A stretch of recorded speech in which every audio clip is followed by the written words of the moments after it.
all these skills that you're accumulating may not feel important while you're accumulating them. But once you've accumulated them and then you're starting to perform tasks, you've got a toolbox filled with skills that you can then apply to the execution of tasks that occur in your first job. So when you want to get paid, what you're doing, you're getting paid for using the skills. Sometimes it's just learning how to work hard.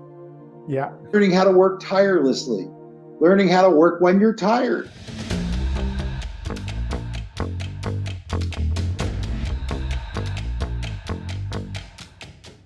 Welcome to the Break Free Podcast. I am your host, David Mancella. Today we have with us an incredible leader. His name is Stan, and he's one of these persons that I would love to interview. And this is why I opened this podcast channel, just to make sure that the people that is changing this world for a better place get the credit that they deserve, because the value they are adding to our community is just amazing. Stan, welcome to the show. Great to be here. Thanks for having me. Stan, for the audience, can you give me your full name? Where do you live and what do you do for a living? I'm Stan Middleman. I'm President and CEO of Freedom Mortgage. And we're located in Boca Raton, Florida. And we've been in business for about 33 years.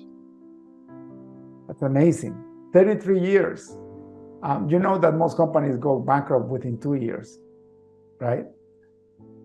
And businesses that make it to 10 years, they're like unicorns, like very, very, very, it's very hard to make. And you being in business for 33 years, that must have taken a lot of effort in order to survive all this crisis.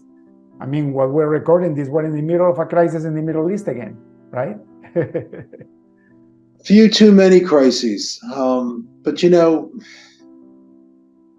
you have to be resilient.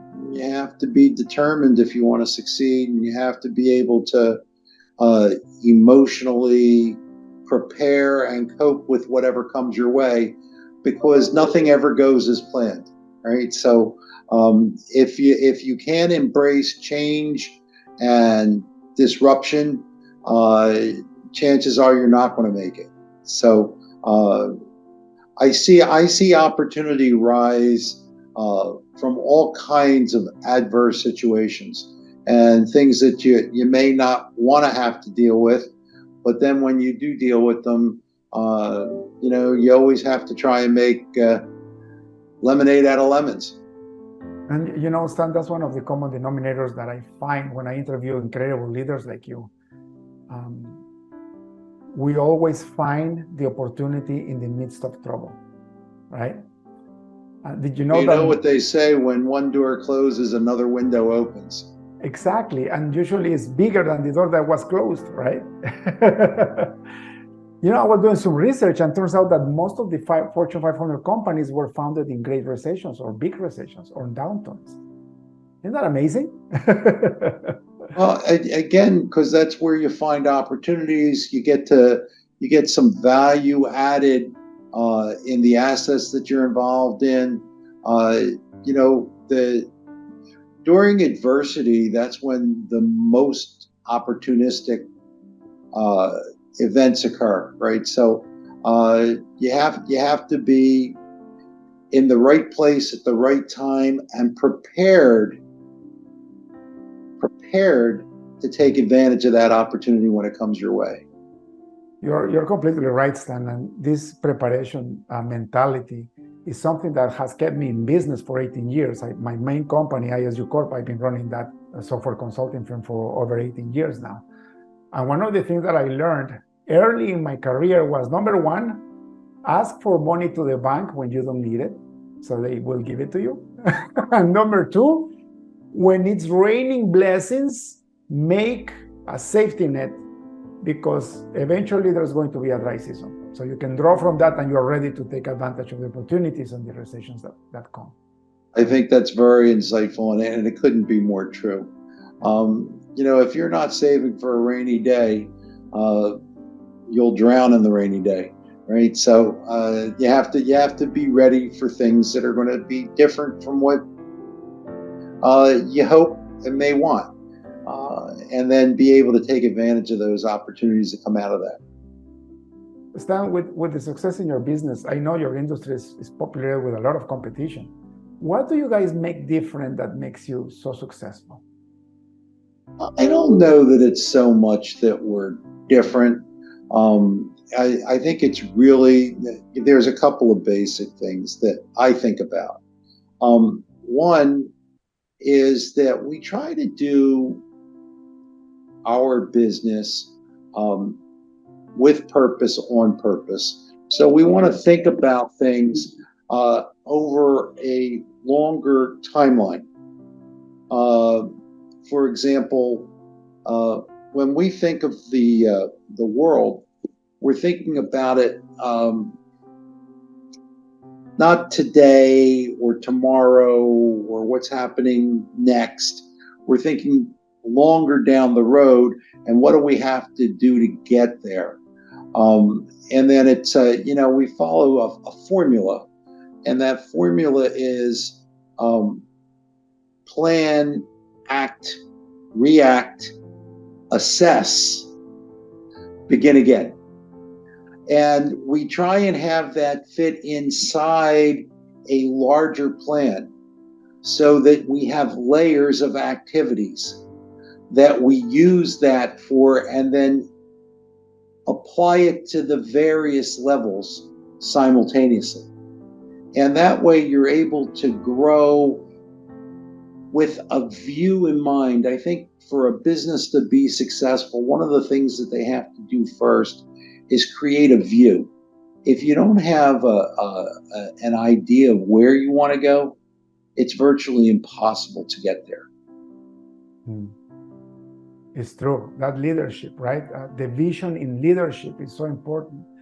One of the not just the vision, but the ability to turn that vision into a plan, a strategy, and then to devise the tactics to execute that plan, to have that strategy take place, and then make sure that you're teaching the skills to the people that have to have the responsibility of performing the tasks that fulfill those tactics. So I think there's a whole chain of events that have to take place that lead to a positive outcome. You're completely right. And you just reminded me, one of the things we do a lot for our clients is we create business intelligence and artificial intelligence to measure things. And at the beginning, back in 2005, 2006, business people were asking me to create dashboards. So to measure their sales, their performance, their culture. But later on, I realized that there was a big factor missing. Because a dashboard is like when you're driving in the car, it tells you how fast you're going. But it doesn't tell you how fast you want to go. So we turned those dashboards into scorecards. And the only difference is the scorecard has where you want to go. So to your point, right? It's useless for me to say I'm selling $10 million a year in sales in this division if what I need is to sell 20 million. Or if what I want is to sell is 20 million, right? Well, you have to do the doable too. One of the things that you have to be responsible for is knowing what you can do and making sure that I believe that success is cumulative. And the way that you build success is through the piling up of achievement. So you create small pieces that you complete, you execute, you achieve, and one achievement piled on top of the next, creates success. And it also creates along the way confidence. And confidence is a key component in creating success. Because if you don't believe you can, you won't. If you don't know you can, you can't. Mm-hmm. So at the end of the day, what does achievement do? Achievement reinforces in your mind the understanding that you can. And not only that you can, but that you do. And by being sure that you can, and then having done, that accumulates in confidence, and it builds to the next success and the next success and the next success. And that's why it's cumulative. And it's important that you think about it that way. Just with that alone, Stan, this podcast is worth its weight in gold. Thank you for that insight. It reminds me when I was younger, I was going to the gym to work out, and I was trying to do some bodybuilding.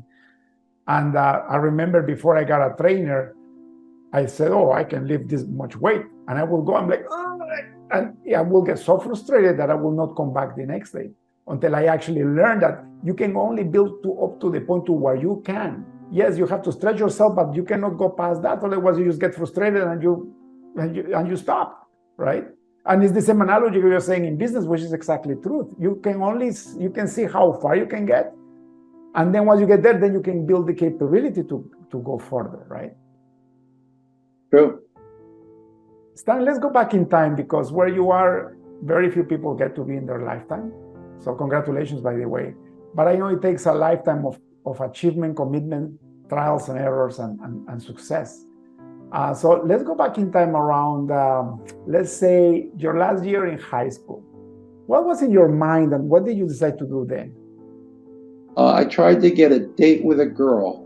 That I was said, I think that's really an interesting thing. If you think back, and I just gave a talk to a group of high schoolers, and I told them, one of the things that I thought was really important that they understood is that when you're in high school, you're not supposed to know what you want to do with the rest of your life. It's very rare you find someone that's in high school that has a good understanding of how their life's going to turn out or what they want to be. Some people are very directed or gifted and have a clear vision of what they want to do, but those people are few and far between. For the rest of us mortals that have to kind of struggle day to day and deal with our strengths and our weaknesses, our insecurities and our fears, which we are riddled with as children in high school, I think it's important that we know there's nothing wrong with that. Males, I think their brain isn't fully formed until they're 25. When someone's in high school, they're not mature. They're not mature physically, mentally, emotionally.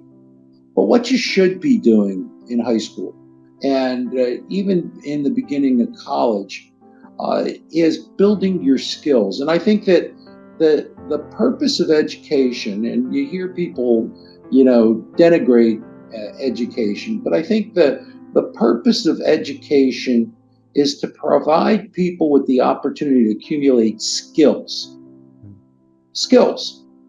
So from the time you enter your school life, and even before that, you'll learn things. You learn how to add, subtract, multiply, divide. You'll learn social studies. You'll learn English. You'll learn languages. You'll learn personal interactions. You learn how to cope with and deal with other people. You learn how to use computers. You learn how to do Excel. You learn how to use different kinds of equipment. As you go through life, you accumulate skills. One of those skills is learning how to learn. As you become advanced in your education, and you're not, getting, addition, subtraction, multiplication, division, that kind of thing,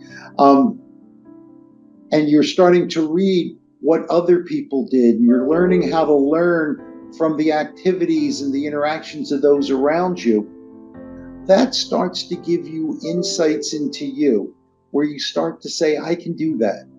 Oh, I understand this. And then you get to take all these skills, geography, geometry, calculus, that you may, when you're learning them, not ever use. But then you wake up one day and you have an opportunity to apply them. You're going to buy a building, and you need to know space planning, and you need to be able to use geometry and understand how many square feet are there and how many you need and what your usage is. All these skills that you're accumulating may not feel important while you're accumulating them. But once you've accumulated them and then you're starting to perform tasks, you've got a toolbox filled with skills that you can then apply to the execution of tasks that occur in your first job. So when you want to get paid, what you're doing, you're getting paid for using the skills. Sometimes it's just learning how to work hard. Yeah. Learning how to work tirelessly. Learning how to work when you're tired. You know, when you're performing tasks, you're reaching into this toolbox of skills and learning from your experiences, because at the end of the day, everyone is a prisoner of their own experience. And we're only as good as we're able to use the tools or the skills that we've accumulated over time. And that's why you never stop learning, because the depth of your toolbox and the amount of skills that you have to use those tools can be virtually endless. And you should be getting better every single day of your life. And I tell everybody that they should be in the better business. How do you improve yourself? How do you get to be better at what you do? How do you become a better human being? And how do you use those skills that you've accumulated and begun to perfect to the advantage of all those around you? And that'll lead you to much greater personal success than anything else. Beautiful. And that learning mindset that, you constantly learn. My father passed away in 2017, and when he got to notice that he was going to die, he told me, "Isn't that beautiful? Now I get to learn how to die." And he was actually learning how to die. He even prepared his burial, and he bought the land where he wanted to be buried, and the stone and everything, but with such positivism. But it's because his whole life had this learning mindset, right? And I think this is one of the biggest differentiators between a successful person and somebody that keeps struggling all their life, right? Yeah, I think that could be true. Stan, what did you go to school for? Did you go to college? I did. My degree is in accounting. And I thought that was a really important degree. And I think it's a really important thing for people to know, even if they don't become degreed in accounting. If you're going to be in business, you really need to understand accounting, because it's the language of business. And if you can't speak the language of what you do, how can you do it well? Even if it's not your profession or what you go to work to do every day, you still need to have a pretty good working understanding of it to do pretty much anything in business. And a lot of things in philanthropy. Wherever your calling is, you should have a pretty good understanding of how the math works and how the money works and how things inside what you do work. It's so true, especially if you want to become an entrepreneur. When I was going through computer science school the second time, my grandfather was a chartered accountant, and he told me, make sure you get as many accounting courses as you can. And I asked why, and he said, well, you told me you want to become a business owner eventually, and computer science is a great field, but I bet you're going to do commercial computer software, unless you like to do the engineering part or the scientific part. But I wasn't inclined to do that. So I actually said, you're right. So I actually had a minor in accounting. I took about 7 courses in accounting in university. And that, Stan, is another reason why I'm still in business. Because despite the fact that I never did the accounting in my businesses, I know how to read statements, and I know the language of business as you put it together. And that has set me free for sure. I think it's a prerequisite to success. For sure. What did you do after school? What was your first job? Oh, I had lots of jobs. But I was a person that really expected to be in charge. I had toiled in 1,000 odd jobs while in school, and I might be understating the case, not overstating it.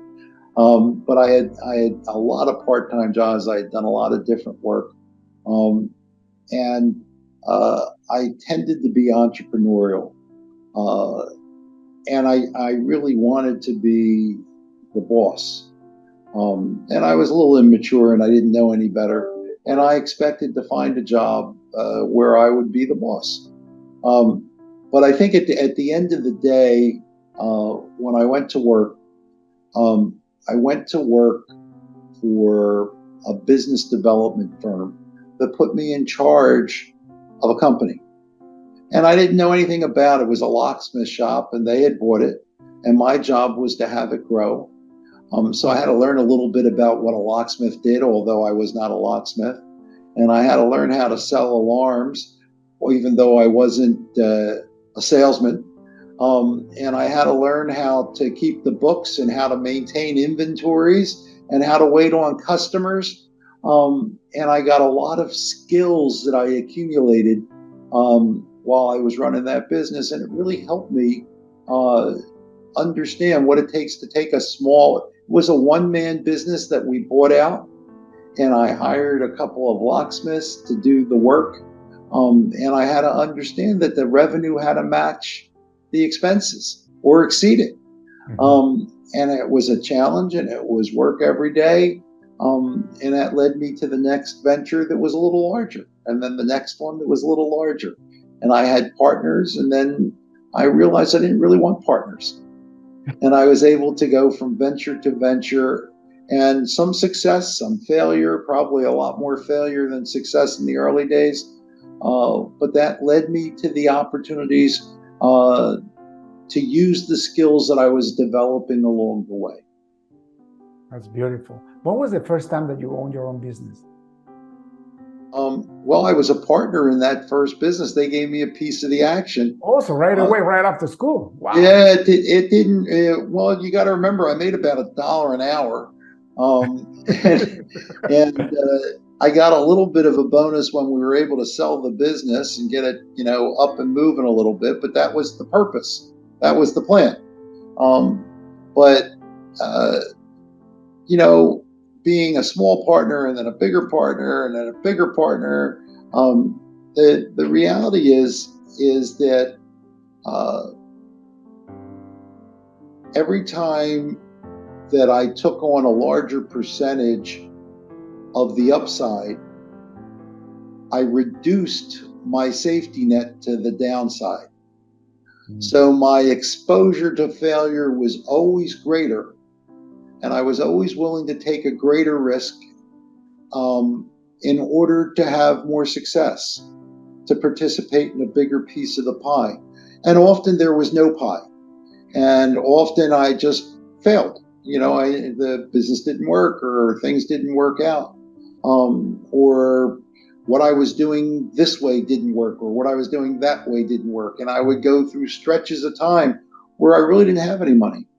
But again, I was developing skills and understanding and knowledge, and I was learning to deal with adversity and change and challenges. And you have to have that in you. It's got to be part of you. If you're not willing to fail, you're not willing to succeed. If you're not willing to struggle, you're not willing to have great success. Yeah. If you want to have great success, you have to have great struggles. Nothing comes to anybody for nothing, unless you're lucky enough to have chosen the right parents. But I don't even think that's luck, because if everything is handed to you, there is no merit, and then boredom kicks in, and then you start thinking, what is my life purpose? Isn't it? I think if you're lucky enough to get that head start, you have to have the training that comes with it. Yeah. People that are successful, generally, you have some people that are just gifted, whatever that gift is, and that leads them to success. And some people, need to succeed. They're desperate to succeed. And that's another kind of person. But the other person that succeeds, and the one that's actually available to most of us, I probably fit in that second category where I was desperate to succeed. But I think that where most people fit is in they learned to be successful. They were trained. They got the proper experience. They went through all the different gates that they had to pass through to accumulate those skills, performing the tasks, creating the tactics, teaching others, proving that they knew how to do what they did, and building the confidence that comes from that. And then having the opportunity to do some of the strategic planning around the tactical execution, and then making that all part of a plan. And while all that was happening, developing a point of view, a perception, something that could be turned into a vision that becomes a strategy that lets you do all those things wrapped up in one. And then you become judged on how well you're able to get other people to share in your vision. Beautiful. Stan, you just described how multi-generational businesses make it. I had the privilege to have this Entrepreneur of the Year nomination for Ernst & Young, and they had the gala in Palm Springs, California. I'm a previous winner of that award. Really? Congratulations. Yeah. So in this time that I went a few years ago, they had they have teaching paths that you can take during the conference, and I took the multi-generational business path.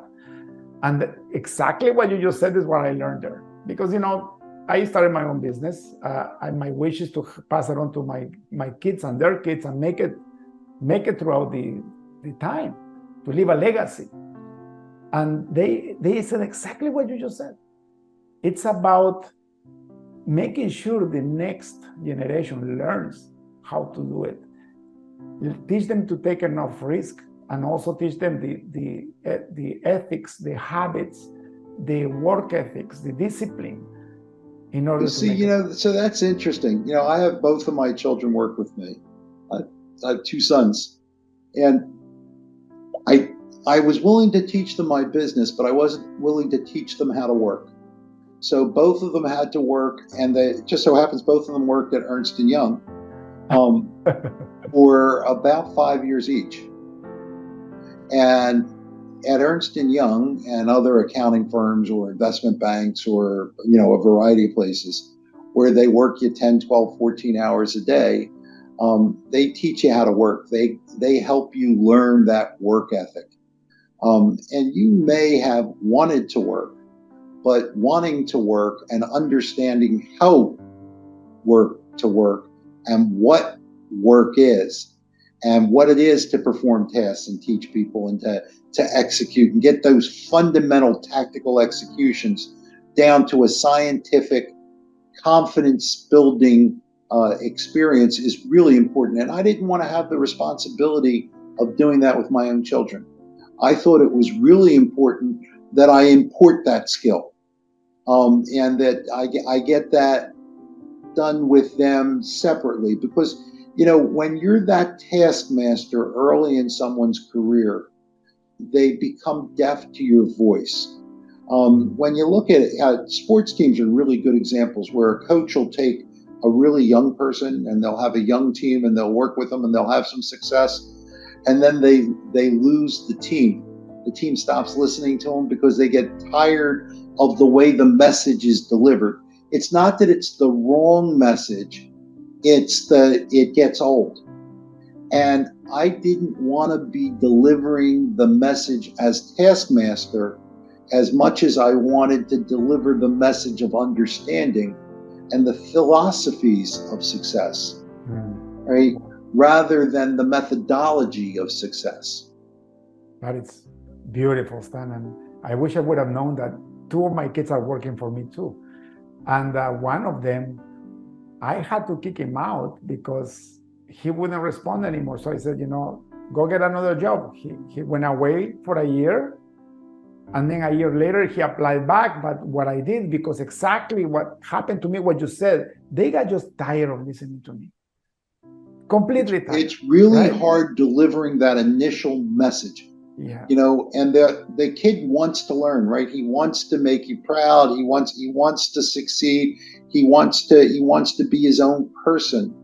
But it's better if they have that experience. Having the experience of going through some trials and tribulations for a period of time, is really a big plus. I think for a young person, they have to get that ground floor experience of being less to be more. So beautiful. What I end up doing is I hire a president for my main business, and now they report to that person, and that fixed everything. Now they're performing great, and they're learning. And this guy, he has a German background, and he's disciplined. He's very smart, and everybody's prospering now. Well, there's a place in the world for mentorship, and there's a place in the world for taskmasters, and there's a place in the world for shared accomplishment, right? And I think that when you bring someone into your business, especially someone that you want to grow through that business, one of the big things that person has to do is build credibility, and they have to have credibility within the organization, or else they don't feel good about themselves. So having the ability to earn credibility through their accomplishments and who they are and what they do, not just who they are, but who they are. It's what they do that makes them who they are, not where they were born that makes them who they are. And that's the difference in a capitalistic driven society versus a feudalistic society. And one of the reasons feudalism became passé is that it was more who you were born to than it was what you did with who you were born to. And in capitalism, it's more what you do. It's more of a meritocracy. And no matter who you are, if you operate as though you live in a meritocracy and you have to earn your way, I tell people all the time, you're running for election every day. They have to believe in you. People don't lead, people follow. So people choose to follow or choose not to follow. So they're voting for you every single day. You have to give them reasons to follow you, not orders to follow you. And I think that's fundamental. If you don't have the confidence and respect of your peers, you have to manage up, down, and both sides. Everybody has to believe in you. Everybody has to believe in you, up, down, and both sides. Everybody that you interface with, whether they're peers, subordinates, or superiors, they all have to believe in you. And you're running for election every day. And how you get to win that election is to build their confidence through your accomplishment. And that goes back to success being cumulative. That's amazing. It's beautiful. Wow. And that's the whole concept of meritocracy. What I love about the free markets is that you can do whatever you want with your own business, but you will get executed, if you will, or you will get erased from the market if you don't provide value enough, right? So that it's an automatic system. That P&L is your report card, and it comes out and it's created every day, right? It's beautiful, and that's why lately I've seen this trend, especially in kids, that they grew up with this sense of I deserve, even though I don't do anything, and they're willing to give up their freedom in exchange of security. And they are so wrong, because at the end of the day, when you have a free market, you get true freedom to become whoever you want to become, depending on how much you want to play in the game and how disciplined you are, right? Stan, what has been some of the hardest troubles you have had in your current business, and how do you overcome that?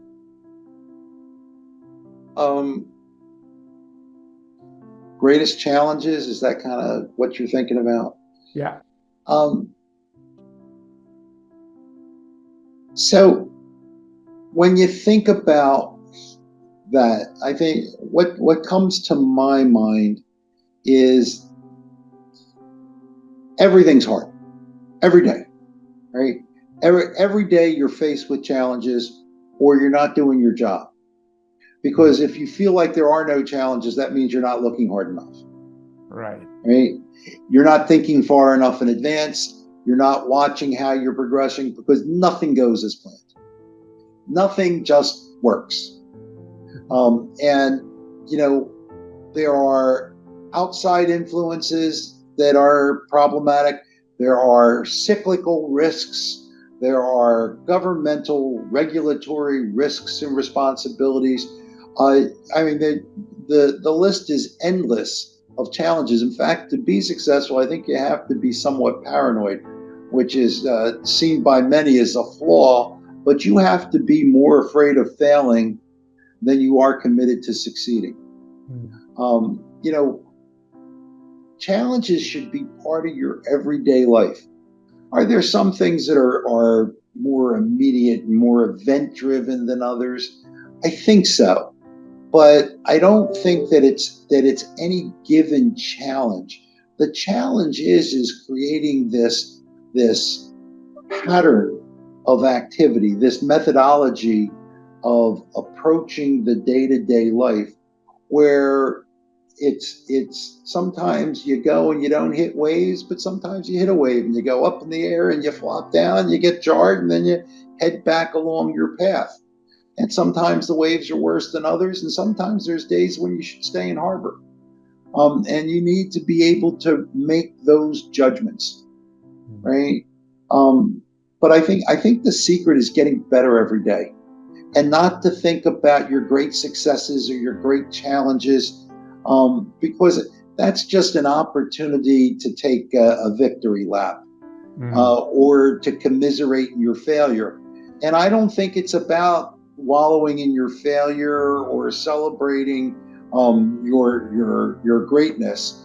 I think it's about celebrating every day your improvement and trying to be in the get better business, and look at what you're doing every day and try and be better than you were yesterday. This is what I did today to make myself better. I know I'm incrementally further along than where I was before. How do you know you're doing that? Well, you got to use your scorecards. You have to use your report cards, your P&L, your balance sheet, right, which is your final exams, right? You want to be able to say, this is the progress I've made. Here's my ROE. It's demonstrative. If you can't measure it, you can't manage it. If you don't know you're getting better, then maybe you're not getting better. And you have to be able to tell through deeds, through results, through activity, that you actually improved. Keep score. It's an everyday battle, and the battle is to get better that day, and then the outcomes will come. Beautiful. Well said. Stan, thank you so much for your time. I could probably be talking with you for months and months. You have so much wisdom. But I would love to respect your time. So I'll just ask you one last question, Stan. If you had access to a billboard in front of the busiest highway on earth, what would you write in it?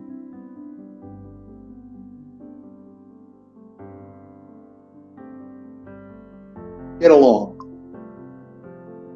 Get along. I don't think if you're not willing to get along, you're not willing to do anything. You know, people in our world tend to look. They want to advance at the expense of someone else. You're not better by pushing somebody else down. Somebody going down does not advance you. You advance you. You're better off getting along and not trying to have secret sauce or that something special or that extraordinary moment. I think that you do far better in life getting along and learning from everybody. If you get along with everybody, they're going to tell you things that are going to make you better. You're going to have the opportunity to learn more about yourself and about what you do and about the world you live in, because you learn way more from listening than you do from talking. And I think that, if you don't get along, who's going to want to take the time to tell you anything? If they don't want to be with you and they don't want to talk to you, you're not going to get help from them. So what's your job? Your job is to put them in a position where they like you, where you're going out of your way to get along. It's not do unto others as you'd have them do unto you. It's be good to them. You get along with them, and they're going to be left with little choice but to get along with you. Mm-hmm. Yeah, choose right.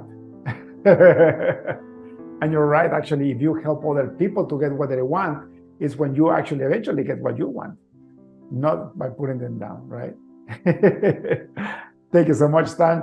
This has been a fantastic interview. If people like to follow you or ask you more questions, or simply how to become a customer of your company, how can they find you and your business? You can find me on LinkedIn. Very good. LinkedIn. Sounds good. Stan, thank you so much. God bless you. And you are always welcome in this podcast. Thank you so much. All right. Thank you. Bye-bye. That's all for today's episode of the Break Free Podcast. Head on over to iTunes and subscribe to the show. Starting your own business can be tough, but it doesn't have to be. Visit davidmansilla.com to pick up a copy of the #1 international best-selling book, Breaking Out of Corporate Jail. Expand what you consider to be possible and reach your full potential. And join us on the next episode.